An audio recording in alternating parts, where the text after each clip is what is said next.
What's up, everybody? Welcome back to another episode of Bear Rats and Buoys. I'm your host, Captain Gaige. I am here in Huntington Harbor on a Sunday. That's how long it took me to get this podcast going this week. We have been so busy with charters. We'll get into the fishing in a minute. We're going to talk about what you got to do to your boat, where you got to look. You got to check a few things. Some people ran into some problems, and I think I'm going to be able to give you some advice to take a look at your boat and learn about your boat, a few things that you need to know to maybe help you from some sort of disaster. And some disasters did happen in the last few weeks for a couple people. So I'm going to try to help you with that. Also, we got the Fishing League, and we have the tournament coming up in just 4 weeks. So we got a lot to talk about, a lot going on. I'm going to keep this one short and sweet. I am getting out of here in a little bit because we do have a charter today. Super busy. And like I said, the fishing is lights out right now. It really is. It's insane.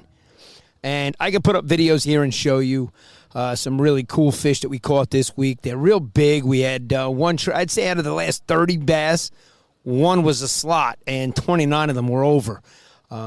We did manage to tag a bunch of fish and release them, so that was kind of cool.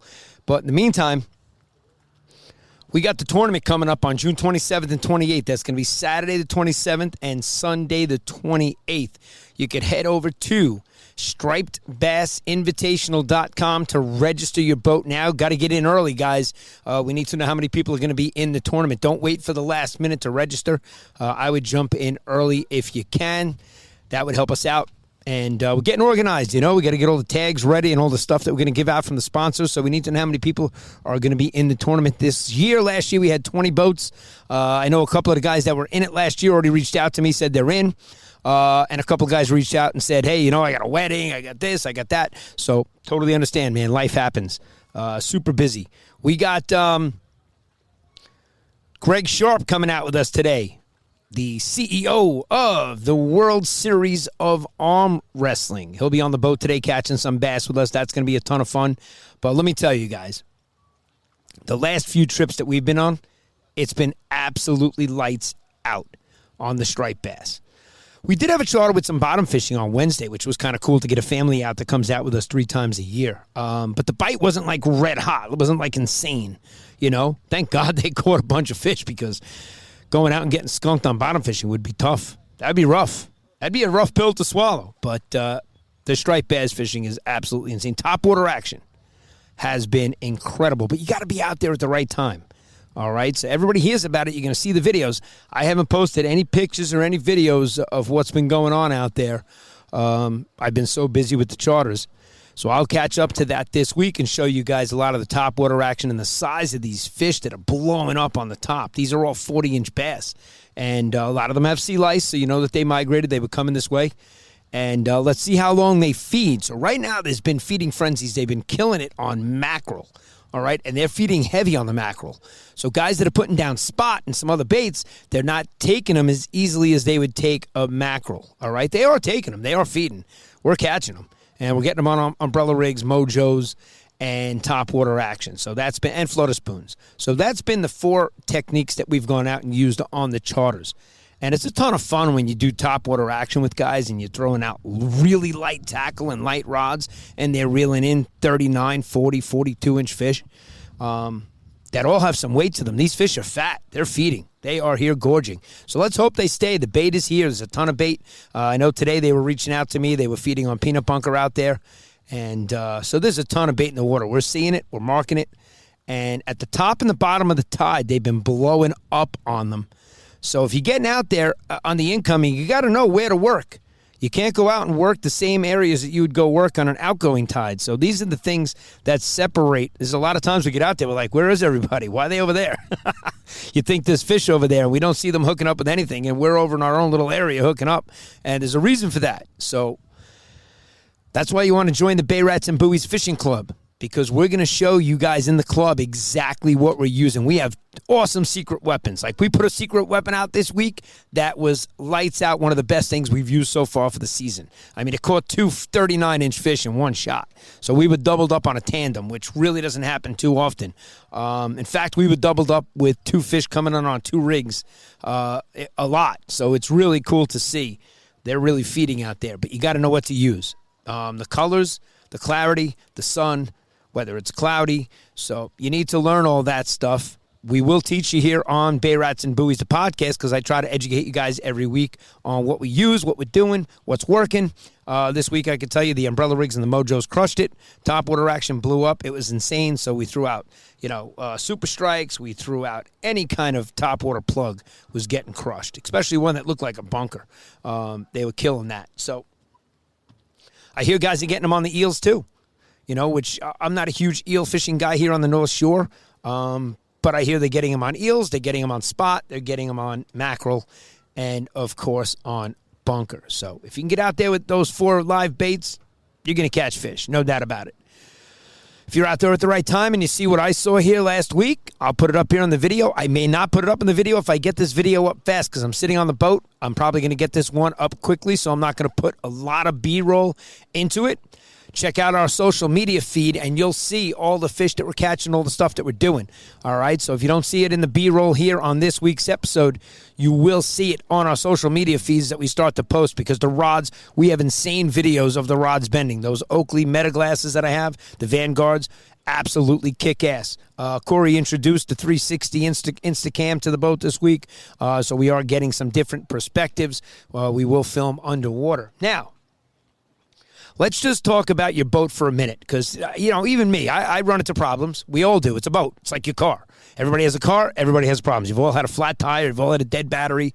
That's what owning a car is. Well, owning a boat, you're going to have some different problems, Wednesday, we had something weird happen with the engine. Something was going on. It felt a little weird coming back in. Thursday and Friday, we had nothing. Yesterday it was blowing 30. We were out there. I'll put that video up here. We went out into 3-foot chop, me and Andrew, because we wanted to put a load on the engine hooked up to the computer to see what was going on. And, 0 codes and nothing came back. So it's crazy, when something happens and you can't diagnose it right away. But, I told you we had to fix the bilge. The bilge is fixed. The all-around white light fixed. All that stuff. So everything's buttoned up. It's June, coming into the end of May here. We're closing out May today. We're going to start June off with a bang. We got great weather. Meanwhile, what did I tell you about May? I told you that if you get 2 weeks of fishing in May, you're lucky, all right? Because May was fucking freezing, all right? You had to turn the heat on. Then 2 days later, you had to turn the air conditioning on. You were sweating your ass off, and then it was freezing again. And then you woke up, you went out in the morning, and it's 49, 50 degrees, and it's May. So I'm not a weatherman, but I'm going to say we're at least 10 days behind schedule from last year, 10 days to 2 weeks, and I'm kind of glad that we put the tournament off until the end of May because the weather's going to be awesome. Moving forward, I think June's going to be a great month to get out there as much as you can. You'll find your windows, you get out. Today's a busy boating day down here. That bay is going to be booming. It's going to be busy.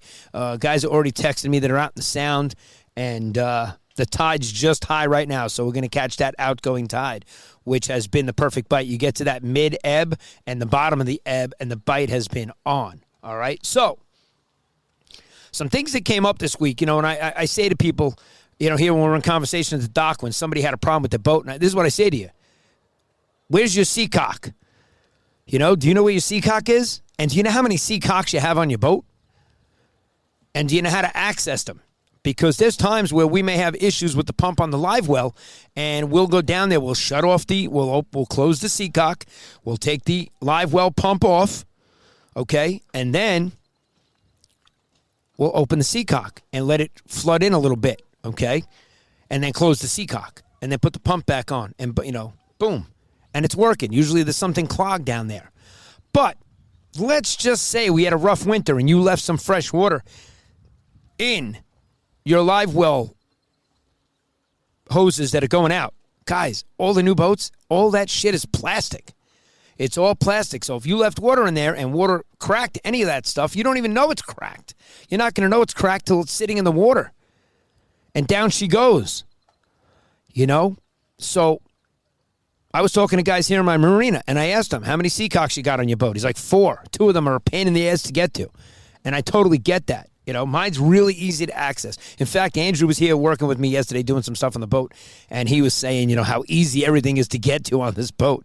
He was loving it, which is, that makes it easy to fix stuff and to upgrade and to repair things. So that's the big question this week. I'm going to put it on the title. That's probably going to be the title of this episode. Do you know where your seacock is? And you know how to turn it on and off. And does it work? Because I know a lot of guys go to turn it on or off and the handle is stuck.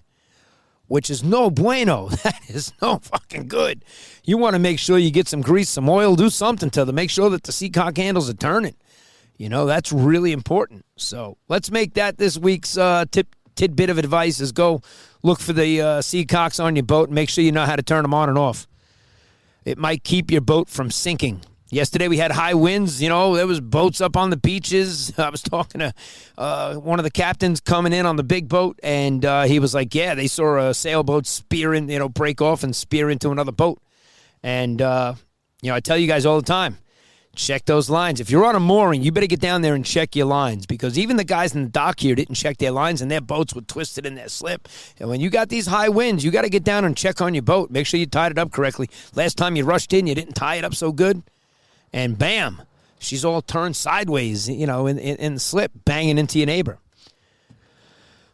And that's not the case here. The other day, so we went to go get gas, After a charter, we cleaned off the boat. We go back. We go back to the fuel dock. We get to the fuel dock. I shit you not. It goes from blowing 10, which is no problem coming into the slip, to blowing 35 with 1 foot waves in the harbor. There was a squall that came through. It was a downburst of wind from all the clouds that were coming in from the west. We beat in the rain. It really didn't rain on us as much as it was raining over Connecticut. And when I tell you, I had to crab into here sideways, keeping my stern into the wind. What I try to teach people is don't ever lose your bow. Losing your bow is the worst thing you could do when you're trying to dock your boat. So you either have to keep your stern or your bow into the wind. And if you're doing that, the wind's going to wrap around your boat and you're fine. But the minute you turn sideways, you're doomed. That wind's going to take you, and now you got to do a 180 to get back into position. So never lose the bow. And, we experienced that. It wasn't easy. I had to pull some commercial tow captain shit to get myself back into the slip. You know what I mean? And, that comes with experience. If I was a new boater, I'm banging into people's engines for sure. 100%. The dock poles are out and you're screaming and yelling and, you got that whole shit show going on, which you all know what I'm talking about. It was great to see Tony and Dave zipping by. There were days that everybody found their windows and got out. So it was nice to see Tony and Dave coming by in the harbor here. We see Tony, Dave out all the time. You guys are awesome. I love to see you out there. You guys are boating. You guys are lunatics. But not a bigger lunatic than me. I'm the biggest because I actually went out yesterday in those. It was 3-footers at the lighthouse. In fact, Mike from Cito saw me leaving. He was like, where the fuck is he going? He's out of his fucking mind. And we were pulling out behind the harbor master. So the harbor master went out and went to the right. We went out and went to the left. And we had to run the boat at full throttle. It's what we had to do. And me and Andrew had an epic, fun adventure. I made it fun. I did. I made it fun, for sure. We didn't have to get wet, but I think it was more fun as some big boats were coming out. We had some fun and showed them that we were pretty nautical. And that's another thing. Are you prepared? Do you have a change of clothes on the boat? Do you have a sweatshirt? Do you have a different sweatshirt to put on if you do get wet, This is that time of the year, guys. You got to be prepared. Have some food on the boat, have some snacks. You got to have water. I just loaded up the cooler that's on the boat with water. You got to have drinks for people. It's going to get hot. Do you have sunscreen? All these little things. You guys know what I'm talking about. But the big question is, where is your seacock? Do you know where it is? And your scuppers. If your boat's taking on water, can you clog your scuppers with something? Do you have something to do? A plastic bag will do it. You got garbage bags in your, in your cabin. Or in one of the compartments, stuff plastic bags in there. But I always recommend having even like a Nerf football that you could rip off the foam and stick it in there, because you could fit that into anywhere. So these are the little tidbits of advice. Now let's get to the fishing, all right? Check out these videos. I'm going to put at least one of them up into here as B-roll. But guys, go to sandcitycharter.com and follow us on all the social media feeds, Instagram, TikTok, Facebook. We are going to be posting videos of all the fish and everything that we are doing. Next week, you're going to see, every day you're going to see posts of catching fish. I have a month's worth of content just from this week's charters alone. We had charter every day. Yesterday was the only day that we had a blowout. So, Mother Nature said, no, you're not going today. But I still went out. And check it out. Check out this video of the waves yesterday. It was a ton of fun. But that's it. We're going to keep this week short, man. If you guys want to get out and catch fish, now is the best time to do it. Oh, here's good news, too. I'm going to start running an open boat here on Sand City Charter and get you guys out. I got a list of people that want to get out on an open boat and, can't get 3 or 4 people together to get here on a private charter. So if you want to get on the open boat list, head over to sandcitycharter.com, and on the contact page where it says 4-hour charter, 6-hour, I'm going to put in there open boat. Just click open boat. Submit today's date, whatever date you want, because it says what date do you want to go out on.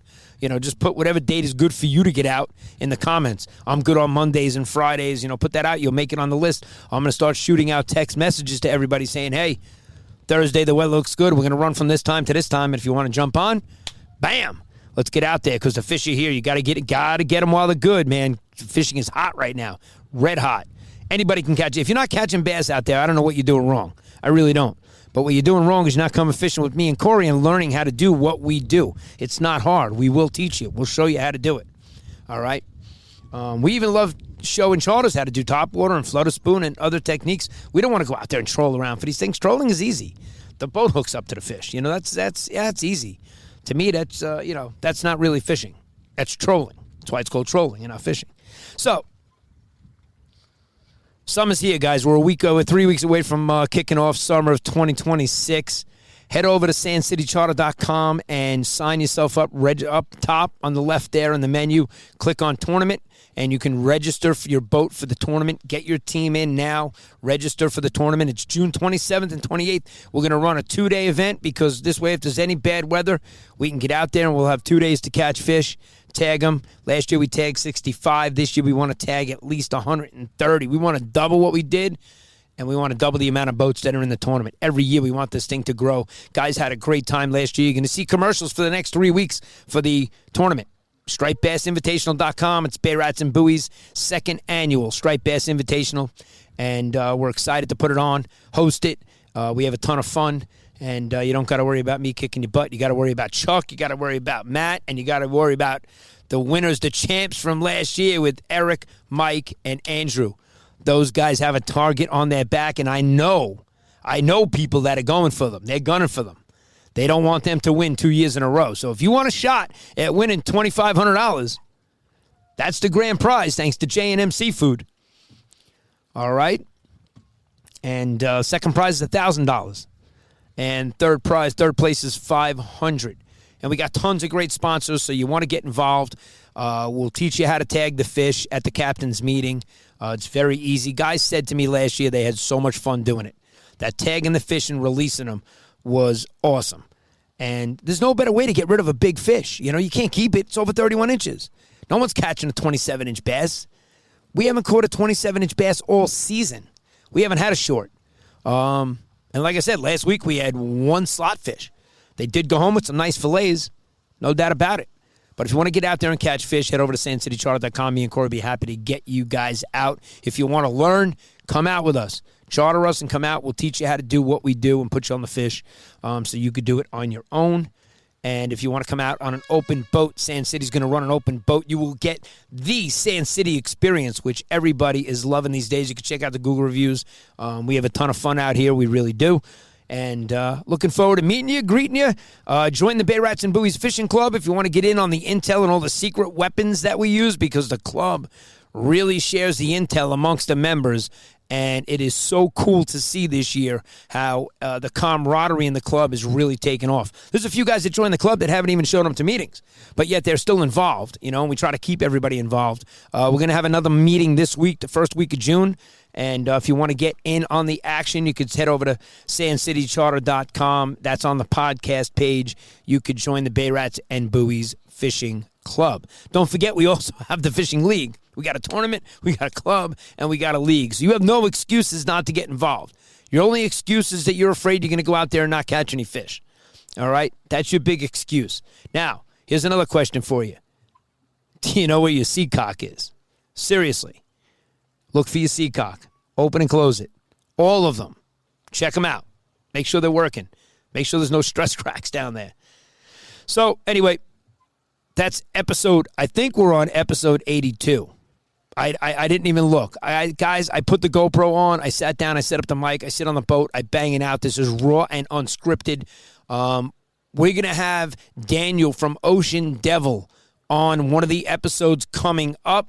I'm going to sit also possibly with Greg, the CEO of the World Series of Arm Wrestling. He is here for another day.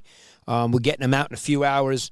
In 2 hours, we're going to be catching striped bass with Greg. So he will definitely be a special guest on board if he has time before he leaves on Monday. And that's it, man. We got a lot going on. Big shout out to J&M Seafood of East Northport and East Setauket. Seatow of Huntington. Are you a member? Head over to seatow.com and join today. I recommend that highly. Just as highly as I recommend you head over to J&M Seafood in East Northport, East Setauket. They're the best. 100% the best seafood place to go get seafood. You'll love the staff there. They're fantastic. And Ocean Devil, me and Corey are going to be spooling up all the rods for Sand City with Ocean Devil braid, and we're going to show you the process as we do it on every single one of our reels, all right? And we're going to show you why we're doing it and why you should do it. And that's it. I'm going to leave you there on this note. Where's your seacock? Captain Gaige signing off, over, and out.